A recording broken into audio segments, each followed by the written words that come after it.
Brasil. Eu tenho aqui comigo hoje um jovem com convicção, um jovem determinado. Ele decidiu que ele pode mudar Moçambique. Welcome, bem-vindo, Venâncio. Tá, obrigado, Tima. É um prazer estar aqui neste programa. Certamente que nos próximos tempos penso que vai ser um programa de referência nacional. Parabéns também pela iniciativa. Obrigada. Obrigada. Aqui já agora, quem é Venâncio Mondlane? Será que está relacionado com o Eduardo Mondlane? Quem é o Venâncio? Não, essa é uma pergunta interessante porque, por falar na minha possível relação com o Eduardo Mondlane, lembro-me que em 2013, na primeira vez que eu decidi fazer política ativa. Em 2013? Em 2013. Portanto, eu antes era comentador de televisão, fiquei muito tempo como comentador de televisão, como ativista social e político. Então, só faço política ativa a partir de 2013. Então, nessa altura, eu concorria para o Conselho Municipal da cidade de Maputo, para presidente. Então, houve uns jovens que tiveram uma iniciativa de fazer uma música, e que na música diziam Antuculo a Mondlane, quer dizer, o neto do Mondlane. E então, para dizer a verdade, eu próprio não sabia justificar que se havia alguma relação sanguinária entre nós, mas coisa curiosa, depois apareceu alguém em representação da família de Eduardo Mondlane a negar que eu fosse neto de Eduardo Mondlane. Então, provavelmente é mais na linhagem familiar mais alargada, não é?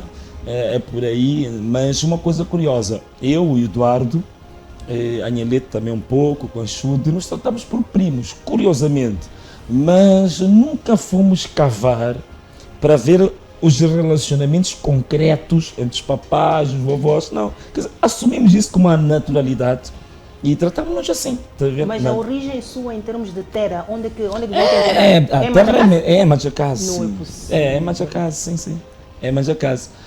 Agora, é verdade que os Mondlanes, eu depois disso soube um pouco mais tarde, e que para mim foi uma grande revelação, porque eu quis entender, afinal de contas, por que alguns dos Mondlanes falam shop, porque eu encontro há uma grande franja da minha família que falam shop, há outros que falam xangana. Então eu perguntei a um dos mais velhos, o que está a acontecer com essa nossa família? Dizer que não, a grande questão é que os Mondlanes, na verdade, são uma tribo distinta, só que é uma tribo pequena entre duas grandes tribos, que é dos Chopes e é dos Xanganes. Com o tempo, os Mondlanes perderam até a língua própria.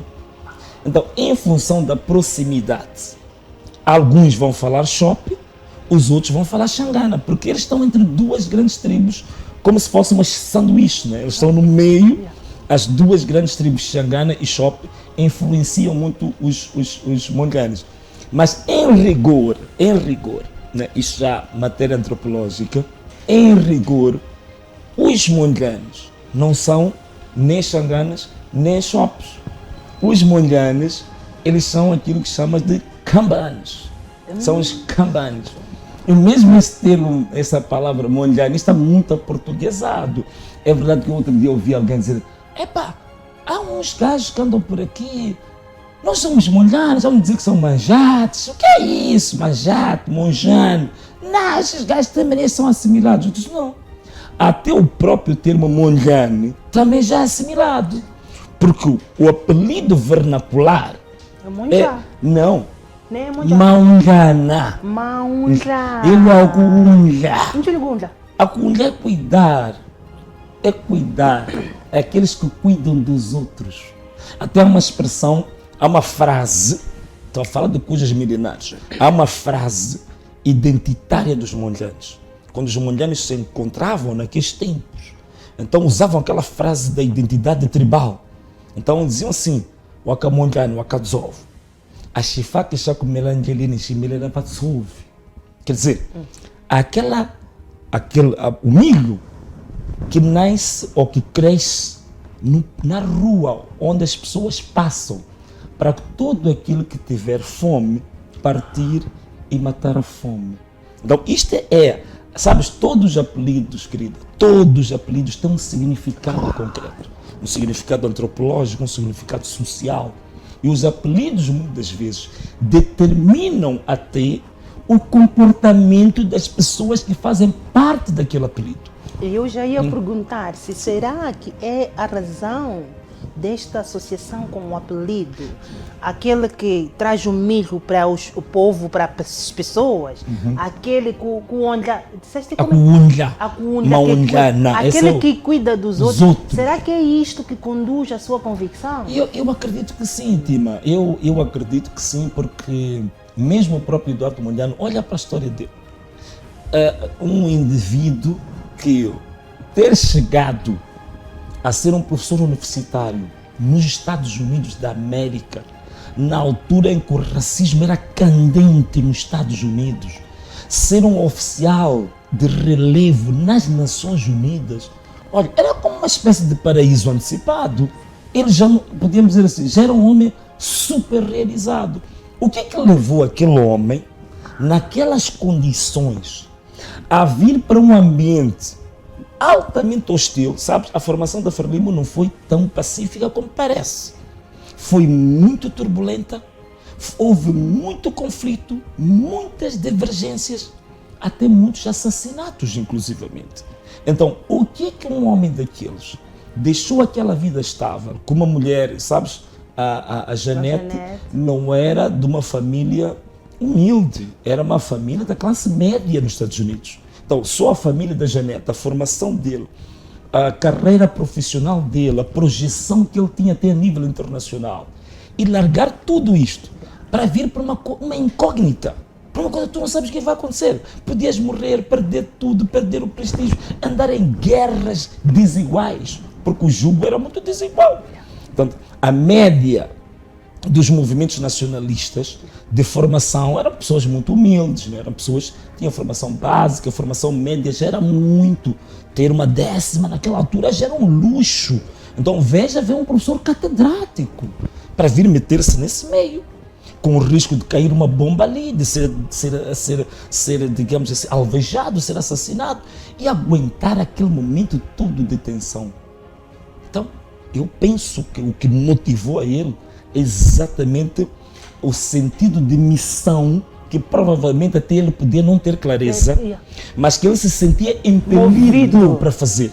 Há determinadas coisas, Tima, acho que já aconteceu mesmo contigo, há determinadas coisas que tu sabes que alguém precisa de ti, mas tu dizes, não, desta vez eu não vou fazer.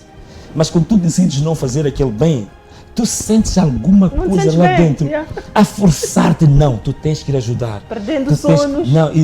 E tu depois ligas para a pessoa e fazes aquilo que a pessoa pediu. Aí sentes um alívio.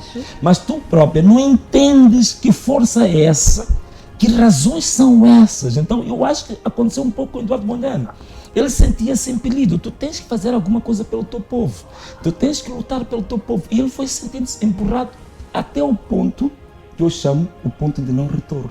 Quer dizer, aquele em que tu já não tens como voltar para trás. É mais ou menos como eu estou em relação à minha luta.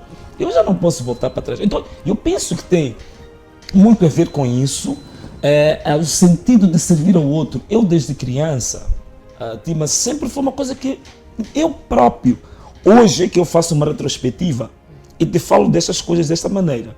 Mas ao longo da minha vida, isto aconteceu de uma forma muito natural. Muito natural. Eu, desde miúdo, uma das coisas que eu noto, sempre fui chefe de grupo, sempre fui chefe de turma, sempre fui chefe na associação. Quer dizer, eu sempre tive esta tendência e às vezes sem concorrer. Eu recordo uma primeira vez que fui eleito chefe do curso de engenharias na faculdade. Foi o primeiro dia, eu fui sentar lá atrás. No nosso anfiteatro tínhamos mais de 100 e tal pessoas, porque na Faculdade de Agronomia, as 3 especializações, que era Engenharia Florestal, que é o curso que eu fiz, Engenharia Rural e Produção Vegetal, estavam todas juntas para algumas cadeiras no anfiteatro. E às vezes chegavam a ser 150 pessoas, 200 pessoas. O que é que levou um indivíduo que estava na última fila, todos os estudantes e os professores mandarem levantar e dizer que você é que é o chefe desta turma? E eu totalmente distraído a pensar em alguma coisa. Então, sempre na minha vida aconteceu coisas dessas. Estou num grupo, bastava abrir a boca, dizer 2 palavras, ou dizer, você é o responsável.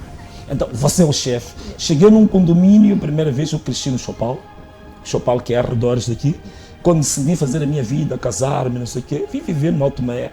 Então eu cheguei lá, na primeira semana houve uma reunião do prédio, desci, fui lá para assistir à reunião do prédio, disse 3 palavras, você é o chefe do condomínio, no mesmo dia. Então sempre foi isto que me perseguiu na minha vida. Mas eu fazia com gosto. Por quê? Porque uma das coisas que eles viam é a minha entrega incondicional, desinteressada. Por exemplo, eu recordo uma das vezes tínhamos uma limpeza no prédio. Toda a gente dizia, eu tenho que ir trabalhar, eu tenho que ir à escola. Eu liguei para o meu serviço, pedi desculpas ao chefe, eu disse, olha, tenho uma obrigação no meu prédio, peço só para vir trabalhar à tarde. Então as pessoas jogavam para isso, olha, este aqui deixa de ir trabalhar para ficar aqui no meio da lixeira, pegar uma pá, meter-se no meio daquilo, sujar-se, ficar a cheirar mal. Então quando tivemos a reunião, dizemos, não, este só pode ser o chefe. Então, essa tendência de me entregar de forma desinteressada às coisas, sempre a pensar no outro. Então eu acho que, sei lá, isto foi me conduzindo e provavelmente tem a ver mesmo com o apelido, porque o Maungana é isso, é aquele que é nascido ou aquele que nasce para cuidar dos outros, que na verdade é a mensagem central da Bíblia. Na verdade, é a mensagem central da Constituição da República de Moçambique. A Bíblia, um dos versículos centrais da Bíblia, quando a gente pergunta assim, Deus é amor, existe uma palavra disso, deixa o meu. Mas até aqui eu acho essa palavra um pouco abstrata. Mas está bem, Deus é amor, mas o que é esse amor? Como é que eu comprovo esse amor? Como é que a gente faz? Então, às vezes, essa coisa de dizer que Deus é amor acaba ficando como uma espécie de um panfleto que toda a gente repete, toda a gente diz, porque está escrito, mas raramente as pessoas conseguem visualizar a essência do tal amor. Onde é que eu fui encontrar a palavra que evidencia Deus ser amor na Bíblia?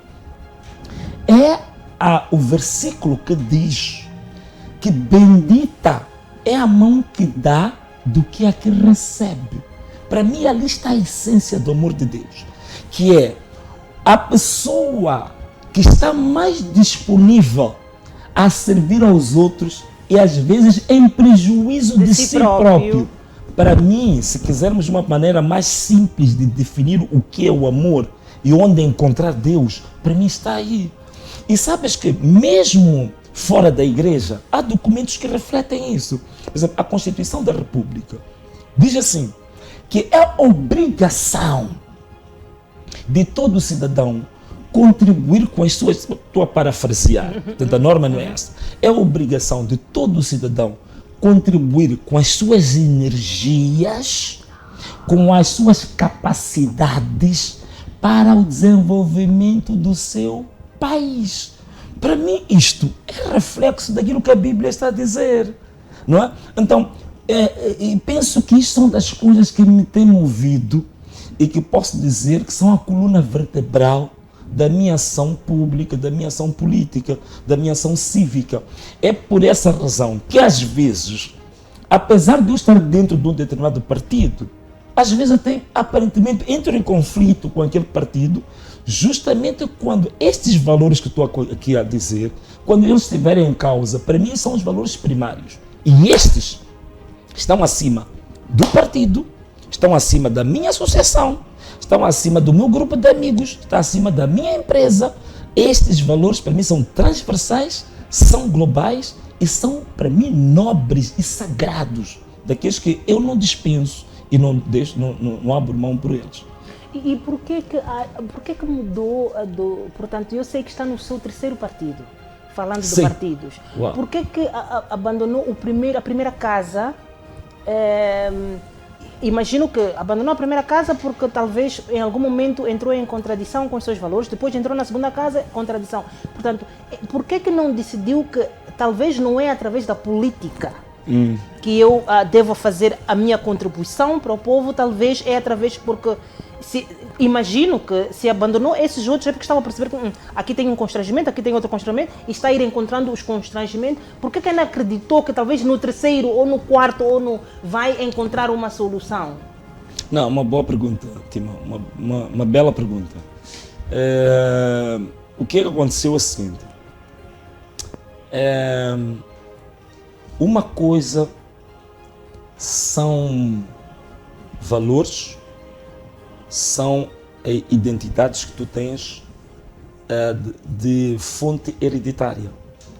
Essas aí tu não escolhes, portanto, eu posso ter nascido, por exemplo, hoje eu sou cristão, sou pastor, mas podia ter acontecido nascer numa família muçulmana. Portanto, isso está fora do meu controle. Não depende de nós. Portanto, é a tua origem, é a tua herança, onde tu nasces. Eu nasci no meio da Frelimo. Os meus pais, os meus avós, minha família toda dentro do partido Frelimo. É o partido da herança, onde eu nasci, lá. E veja só uma coisa, Tima, eu, quando tive o cartão do partido, não fui eu a pedir que tivesse cartão. Quem me leva a ter o cartão é um senhor já falecido, chamado Boaventura Buano. Esse foi um dos amicíssimos do presidente Guebuza, e onde durante muitos anos, mais de 20 anos, quando se comemorava o 3 de fevereiro, toda a elite da Frelimo ia para Buane tomar canhum. Aquilo era um ritual que eu conheci durante mais de 20 anos. Iam para a casa do meu avô, em Buane, chamado Boaventura Buano. Boaventura Buano é que vem ter comigo e diz: olha, você já tem idade para ter cartão, o que é que está a fazer? Vamos. Portanto, para mim não era uma questão de escolha, nem tinha que argumentar. Pegou em mim, mandaram um fotógrafo à minha frente, tira foto este miúdo, assina aqui e vieram me entregar o cartão. Eu tive o cartão assim. Quer dizer, não foi uma questão de escolha, não houve argumentos, foi dizer: tua família, nossa origem, nossa tradição é Frelimo e você vai ter o cartão. Nem achei mal, recebi o cartão para um miúdo com 18 anos, até com agrado, né? Pelo menos para ver que pertence a alguma família. E fui alimentando aqueles valores e eu acreditava muito. E o que sempre que nos passavam, a ideia da unidade nacional, a ideia da luta pela autodeterminação, a libertação da terra e dos homens, tudo aquilo para nós eram valores muito altos. Então, para mim, eu tinha colocado a Frelimo quase numa torre de marfim. Quer dizer, era inquestionável, né?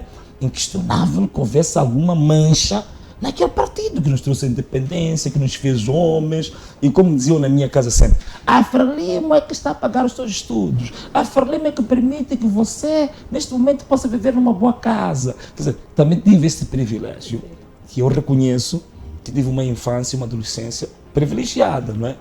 Que a gente tinha motorista em casa, não sei o quê, estudei sem precisar de muitos sacrifícios, era muito bem cuidado em casa, tivemos esses privilégios. Então sempre me recordavam disso. Você está a fazer faculdade por causa da Frelimo. Essa casa, por exemplo, meu pai deu uma casa, uma casa que o meu pai ofereceu-me na altura, a casa que o teu pai te deu, a casa da Frelimo. Então nós crescemos nesse meio, está a ver, Tima? Então essa que é a minha, a identidade hereditária, digamos assim, do ponto de vista político. Agora, o que acontece? À medida que eu fui desenvolvendo, eu começo também com atividades culturais. Portanto, eu crio um grupo que chamávamos, na altura, os Édipos. Era um grupo cultural, onde fazíamos quase tudo. Fazíamos teatro, fazíamos dança, fazíamos poesia. E a área que eu mais gostava, que era contos. Então eu sempre gostei de escrever. Então naquele nosso grupo, eu era o contista. Eu era presidente dos Édipos, só para tu veres. Que cresce, é um grupo que nós criamos no bairro 25 de Junho. E nós tínhamos as nossas sessões, nossas tertúlias, num ateliê, por causa de um artista que já faleceu, chamado Micas, que era um escultor, um grande escultor moçambicano. Então nós estávamos sempre no ateliê de Micas. Eu, como aspirante a escritor, fazia os meus contos, tínhamos jornalistas, tínhamos cronistas, tínhamos pessoas do teatro. Então no fim, já no sábado ao amanhecer, cada um partilhava: o que você fez, o que você fez, o que você pintou, o que você fez, o que você escreveu. Então era o grupo chamado os Édipos. Os Édipos. Eu fui presidente dessa associação, não foi registrada oficialmente, mas eu fui presidente. Então, é exatamente aí nos Édipos, por exemplo, que eu começo a minha atividade cultural, a minha atividade cívica, ainda muito cedo, com 15 anos, já estava nessas coisas da associação, coisas culturais, não sei o quê. Então, a partir daí, começamos também a fazer outras coisas. Por exemplo, recordo-me nas cheias que houveram em 2000, mas aí já era um pouco adulto, nós fizemos a maior recolha de bens para as vítimas das cheias de 2000.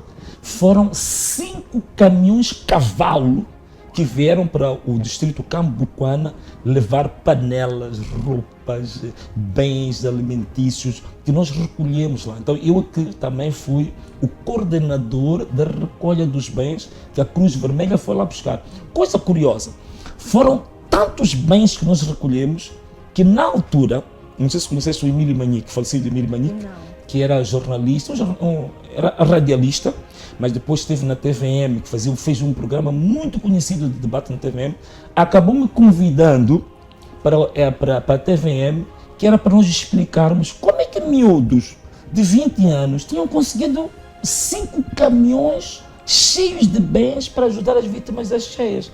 Então, sempre estive nessas coisas culturais, coisas cívicas. É por isso que até hoje, eu dei uma entrevista que eu dizia assim, a minha coluna vertebral é de um ativista político e de um ativista social.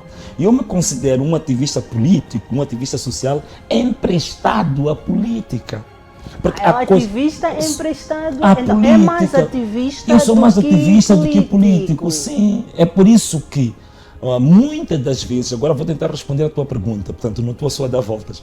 Agora respondendo a tua pergunta, Tima, o que acontece? Exatamente porque eu assumi o ativismo social e político como a minha identidade que eu não negociava com ninguém. Então, isto aqui, o que acabou fazendo? No meio do percurso, que é um pouco longo, eu acabo dando com a televisão. Porque eu era mais ligado à escrita. Portanto, eu cheguei com 20 anos de idade, eu fui colunista da maior revista literária do país, que chamava-se Lua Nova, que era uma revista publicada pela Associação de Escritores. Só para tu teres uma ideia, naquela altura, os colunistas que escreviam para a revista eram quê? Mia Couto, Lília Monplé, Paulina Chesiane, Marcelo Panguana, Eduardo White. Eram estas figuras desta dimensão, Helder Muteia, que escreviam para aquela revista. E apareceu um miúdo de 19 anos que ofereceram uma coluna para escrever ali. Então isso causou uma... Foi um grande privilégio, uma honra incrível que eu tive. Então, estas eram onde eu andava. Um dia desses, escrevi um texto para o Jornal Notícias, que era o papel do estudante universitário para o desenvolvimento do país. A televisão Miramar acabava de receber um produtor brasileiro. Ele leu o texto, ficou maravilhado. Disse, procurem este jovem aqui, eu quero falar com este jovem que escreveu o texto. Encontraram-me aí nas minhas voltinhas. Então fui lá, ele disse, eu vi o texto, mas tu alguma vez falaste na televisão? Eu disse, na televisão nunca falei.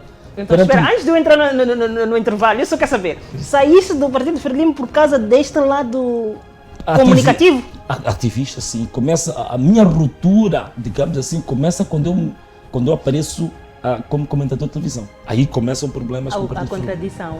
Vamos ao intervalo, até já.